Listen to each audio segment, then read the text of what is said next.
El amanecer de una división eterna. Era el año 632 después de Cristo, bajo un abrasador sol árabe, el mundo islámico enfrentó una encrucijada que definiría el destino de millones para siempre. El profeta Mahoma, guía espiritual y político, había fallecido, dejando tras de sí un vacío imposible de llenar. Sin instrucciones claras sobre quién debía sucederlo, la comunidad musulmana se dividió en dos caminos irreconciliables. Pero esta no es solo una historia de política, es una historia de fe, lealtades rotas y sacrificios inmortales. Por un lado, estaban los seguidores de Abu Bakr, amigo cercano y suegro del profeta, quienes creían que el liderazgo debía basarse en la elección y la experiencia. Por el otro, los partidarios de Ali, primo y yerno de Mahoma, quienes sostenían que solo la sangre del profeta podía guiar al Islam. Lo que comenzó como una diferencia en liderazgo pronto se transformó en una fractura teológica que separaría a suníes y chiíes por siglos. ¿Sabías que esta división, que persiste hasta hoy, ha moldeado no solo el mundo islámico sino también la geopolítica global? En este video, exploraremos cómo este conflicto eterno comenzó, cómo evolucionó y cómo sigue resonando en el presente. Porque a veces, una sola decisión puede cambiar el curso de la historia para siempre. Quédate hasta el final porque esta es una verdad que no querrás perderte, pero antes de continuar recuerda suscribirte, activar la campanita de notificaciones, comentar y compartir. Así podremos seguir trayéndote contenido histórico fascinante. Comencemos.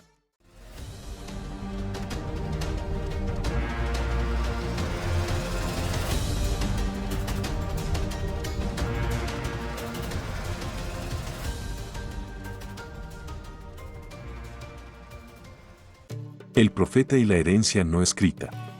Es el año 632 después de Cristo, la península arábiga está sumida en un profundo duelo. El profeta Mahoma, fundador del Islam y guía indiscutible de millones, ha fallecido. Pero su muerte deja tras de sí una incógnita devastadora. ¿Quién liderará ahora a la comunidad musulmana? Esta pregunta, aparentemente simple, se convertirá en el primer eslabón de una cadena de eventos que dividirá al Islam para siempre. El profeta no dejó instrucciones escritas sobre su sucesión. Para los musulmanes de la época, esto no solo planteaba un desafío político, sino también uno espiritual. ¿Quién tenía el derecho divino de guiar al Islam? En la ausencia de un mandato claro, emergieron dos posturas opuestas. Por un lado, el grupo liderado por Abu Bakr, amigo cercano y suegro de Mahoma, propuso que el liderazgo debía recaer en quien tuviera mayor experiencia y fuese elegido por consenso. Abu Bakr era respetado, había acompañado al profeta en sus momentos más críticos y contaba con el apoyo de gran parte de la comunidad. Por otro lado, surgió un grupo que apoyaba a Ali, primo y yerno de Mahoma. Para ellos, el liderazgo del Islam no era un asunto de elección humana, sino de designio divino. Creían que solo alguien de la familia del profeta podía ser el califa legítimo, alguien que no solo gobernara, sino que también pudiera interpretar las revelaciones de Dios con la pureza y profundidad necesarias. Este grupo, que más tarde sería conocido como los chiíes, veía a Ali como el heredero natural y espiritual de Mahoma. ¿Sabías que la palabra chií proviene de la frase árabe Siat Ali, que significa partido de Ali? Por otro lado, el término suní deriva de Sunnah, que alude a las tradiciones del profeta, reflejando su énfasis en la comunidad y la práctica colectiva. La falta de un acuerdo inicial no tardó en encender tensiones. La comunidad musulmana, que hasta entonces había estado unida bajo la guía del profeta, comenzó a fracturarse. A pesar de las diferencias, Abu Bakr fue elegido como el primer califa en una reunión apresurada en Saqifah, un evento que muchos chiíes consideran ilegítimo. Ali, por su parte, no hizo un reclamo inmediato, pero sus seguidores nunca dejaron de considerar que había sido injustamente apartado del liderazgo. Lo que podría haberse resuelto como una simple cuestión de liderazgo político pronto evolucionó en una disputa con profundas implicaciones teológicas. Pero esta división no se quedaría en palabras, las heridas abiertas comenzarían a sangrar, literalmente, en los años venideros. ¿Cómo se transformó esta fractura en un conflicto armado que marcaría el destino del Islam para siempre? La batalla de Karbala, un martirio eterno. El año es 680 después de Cristo, en el desierto de Karbele, en la actualidad, se convierte en el escenario de una tragedia que quedará grabada en la memoria del Islam para siempre. Husein, el nieto del profeta Mahoma e hijo de Ali, ha marchado con su familia y un pequeño grupo de seguidores hacia lo que él cree que será la restauración de la justicia y la pureza en la comunidad musulmana. Pero lo que le espera es una traición inimaginable y un sacrificio que definirá la identidad de los chiíes. En ese momento, el califato estaba en manos de Yazid, hijo de Muawiyah, el fundador de la dinastía Omeya. Yazid era profundamente impopular entre muchos musulmanes, pero especialmente entre los seguidores de Husein, quienes lo consideraban un líder ilegítimo y corrupto. Husein, por su parte, recibió cartas de los habitantes de Kufa, prometiendo su apoyo para que él liderara una rebelión contra Yazid. Con fe en estas promesas, partió hacia Kufa acompañado por unas 72 personas, incluyendo mujeres y niños. El pequeño grupo de Husein enfrentaba un ejército de aproximadamente 30.000 soldados enviados por Yazid. Esta desproporción numérica haría que el enfrentamiento se convirtiera en un símbolo de resistencia contra la opresión para los chiíes. Cuando Husein llegó a Karbele, se dio cuenta de que las promesas de apoyo eran una trampa. Rodeado y sin posibilidad de escape, Husein y su grupo enfrentaron una decisión: rendirse y jurar lealtad a Yazid o luchar hasta el final. Eligieron lo segundo. El 10 de Muharram, conocido como el Día de Asura, se desató la batalla. Fue una masacre. Husein fue brutalmente asesinado, y su cabeza fue llevada como trofeo a Damasco, al palacio de Yazid. ¿Sabías que antes de ser asesinado, Husein pronunció palabras que resonarían a lo largo de los siglos? La muerte con dignidad es mejor que una vida de humillación. Esta frase encapsula el espíritu de sacrificio que los chiíes conmemoran cada año durante el Día de Asura. La batalla de Karbele no fue solo una tragedia personal o familiar, fue un evento que consolidó la división entre suníes y chiíes. Para los chiíes, Husein no murió en vano. Su martirio se convirtió en un acto de resistencia sagrada, una lección eterna de que la verdad y la justicia vale cualquier sacrificio, incluso el de la vida misma. Karbele se transformó en un lugar de peregrinación y en un símbolo de la lucha contra la tiranía. La sangre derramada en Karbele no fue el final, sino el principio de una identidad chií forjada en el sufrimiento y la resistencia. Pero, ¿cómo influyó este evento en la relación política y teológica entre suníes y chiíes en los siglos siguientes? El eco de Karbele resonaría más allá del desierto, moldeando imperios y redefiniendo la fe. ¿Qué ocurrió después? El auge de los imperios y la institucionalización de la división. A medida que los siglos avanzaban, la división entre suníes y chiíes no solo persistió, sino que se profundizó, dejando una huella en la historia del mundo islámico. Aunque la lucha política y teológica comenzó como un conflicto interno tras la muerte de Mahoma, pronto se transformó en una batalla de supervivencia, en la que el destino de los imperios y el futuro de la fe quedaron irrevocablemente entrelazados. Con la batalla de Karbele como punto de referencia, las tensiones entre las dos facciones continuaron siendo alimentadas por sucesos históricos que marcaron la política del mundo islámico. A lo largo de los siglos, diversos imperios emergieron y, con ellos, la institucionalización de la división que surgió en los primeros días del Islam. Uno de los más significativos fue el califato Omeya, que consolidó el poder suní en el mundo musulmán, especialmente después de la muerte de Ali y la ascensión de la dinastía Omeya en el siglo VII. Durante este periodo, la lucha por el poder fue feroz.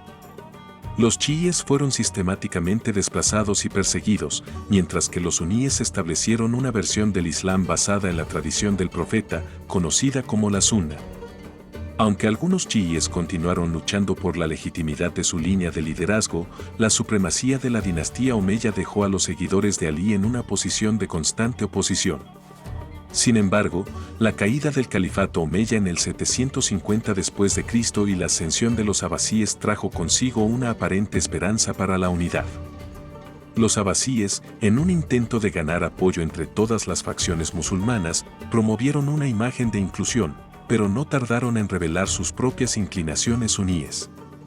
Los chiíes, aunque menos perseguidos, seguían siendo una minoría desplazada, sin poder real en el ámbito político. A lo largo de la historia islámica, surgieron diversas dinastías y movimientos políticos que, en muchos casos, continuaron consolidando las líneas de división.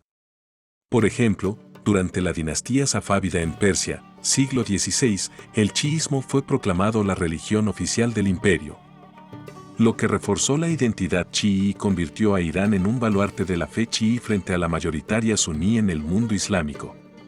Esta transformación política en Persia no solo consolidó la práctica chií, sino que también generó un antagonismo religioso profundo con el Imperio Otomano suní, lo que llevó a guerras y conflictos durante siglos. Por otro lado, en el mundo árabe, especialmente en los países del Golfo y la península arábiga, las dinastías suníes continuaron dominando. Y la división se reflejó en la política y en la vida cotidiana de millones de musulmanes. La disputa por el liderazgo del Islam y la interpretación de los textos sagrados se institucionalizó, y el principio de sucesión de los califas se convirtió en una fuente de enfrentamientos teológicos y doctrinales. La creación de escuelas jurídicas, como la de los hanafíes, malikíes, safíes y jambalíes en el mundo suní, se consolidó, mientras que los chiíes continuaron desarrollando su propia interpretación de la ley islámica, particularmente a través de las escuelas jafaríes. Con el tiempo, la división se perpetuó no solo a través de conflictos bélicos y luchas políticas, sino también en la estructuración de las comunidades religiosas, las mezquitas, los clérigos y las universidades islámicas. Mientras que los suníes disfrutaban de una relativa cohesión bajo el dominio de grandes imperios, como los otomanos y más tarde los egipcios, los chiíes se vieron obligados a encontrar sus propios caminos para preservar su fe y su identidad, particularmente en regiones donde fueron minoría, como en el Magreb o el Levante. Esta división, que se consolidó a lo largo de los siglos, no solo ha definido la política islámica, sino que también ha marcado la historia reciente del mundo moderno. La huella de la lucha entre suníes y chiíes sigue viva en los conflictos geopolíticos contemporáneos, desde las tensiones en el Golfo Pérsico hasta las guerras en Siria e Irak. ¿Cómo continuará esta historia? ¿El futuro de la división eterna entre suníes y chiíes está destinado a ser resuelto, o está predestinado a seguir siendo una fuente de conflicto y sufrimiento para las generaciones venideras? El eco de un conflicto en el mundo moderno. La división entre suníes y chiíes, nacida en los albores del Islam, no solo ha sobrevivido a lo largo de los siglos, sino que ha cobrado una nueva relevancia en el contexto de la geopolítica moderna. En el siglo XXI, la rivalidad entre estas dos ramas del Islam no solo es una cuestión de fe, sino también un factor determinante en los conflictos internacionales, especialmente en el Medio Oriente. El eco de este conflicto ancestral resuena en las luchas por el poder, las guerras sectarias y la política global. Uno de los focos más visibles de esta división en la actualidad es la rivalidad entre Irán, la principal nación chií, y Arabia Saudita, la mayor potencia suní en el mundo. La confrontación entre estos dos gigantes no es solo política o económica, es también profundamente religiosa. Irán, bajo el régimen de los ayatolás, ha adoptado el chiismo como base de su identidad nacional, promoviendo su visión del Islam a través de movimientos y gobiernos aliados, como en Irak, Líbano con Hezbollah y Yemen con los hutíes. Este liderazgo chií ha sido percibido como una amenaza por Arabia Saudita, que lidera el bloque suní y ha buscado contrarrestar la influencia iraní, tanto a nivel regional como global. La rivalidad entre Irán y Arabia Saudita ha alimentado muchos de los conflictos recientes en la región. En Siria, la guerra civil se ha convertido en un campo de batalla entre las fuerzas de Bashar al-Assad, apoyado por Irán y Hezbollah, y los rebeldes respaldados por países suníes, como Arabia Saudita y Qatar. Este conflicto no solo ha desangrado al país, sino que ha profundizado las tensiones sectarias, convirtiéndolo en un microcosmos de la lucha suní-chií. En Yemen, la intervención de Arabia Saudita en apoyo al gobierno suní contra los hutíes chiíes ha dado lugar a una guerra devastadora, con consecuencias humanitarias catastróficas. A nivel político, los efectos de la división también se sienten en los sistemas de gobierno en países como Irak, donde el gobierno chií, respaldado por Irán, ha tenido que lidiar con la creciente disidencia suní, que se ha traducido en conflictos internos y una lucha por el control político. La invasión estadounidense de Irak en 2003 desestabilizó aún más la región y la posterior aparición del Estado Islámico, ISIS, un grupo extremista suní, exacerbó las tensiones sectarias, llevando al país al borde de una guerra civil total.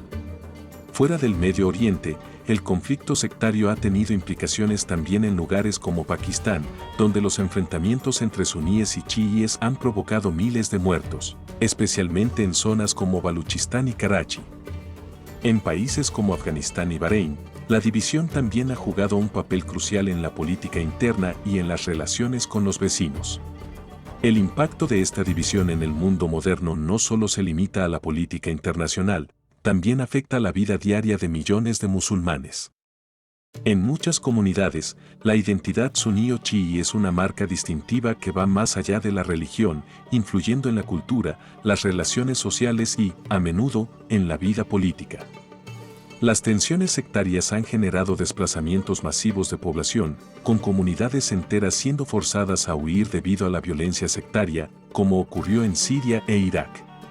A pesar de que el mundo moderno tiene los medios para resolver conflictos a través del diálogo y la diplomacia, la división entre suníes y chiíes parece estar lejos de desaparecer. Con las potencias globales involucradas en este conflicto y las profundas raíces religiosas que lo alimentan, hay esperanza de reconciliación entre estas dos ramas del Islam. ¿O estamos condenados a ver cómo este eco histórico sigue moldeando el futuro del mundo musulmán y más allá? Y así, lo que comenzó como una disputa sobre el liderazgo tras la muerte del profeta Mahoma se convirtió en una fractura que ha dado forma al mundo islámico y al destino de millones. Pero, ¿podría haber un futuro en el que suníes y chiíes encuentren un camino hacia la unidad? La historia, como siempre, está llena de lecciones. En el próximo video, exploraremos la fascinante historia de Saladino, el hombre que unió a musulmanes de diferentes ramas bajo una bandera común, enfrentando los desafíos de su tiempo con valentía y compasión. Descubriremos por qué fue considerado uno de los hombres más honorables de la Edad Media y cómo sus acciones siguen siendo un referente de justicia en la historia mundial. Deja tus pensamientos en los comentarios. ¿Crees que este conflicto alguna vez llegará a su fin? ¿Qué opinas sobre el impacto que ha tenido en la historia mundial? Y recuerda suscribirte para más historias que desentrañan los secretos del pasado y nos hacen reflexionar sobre el presente. Y recuerda, nadie es bueno, nadie es malo, todos, simplemente, somos.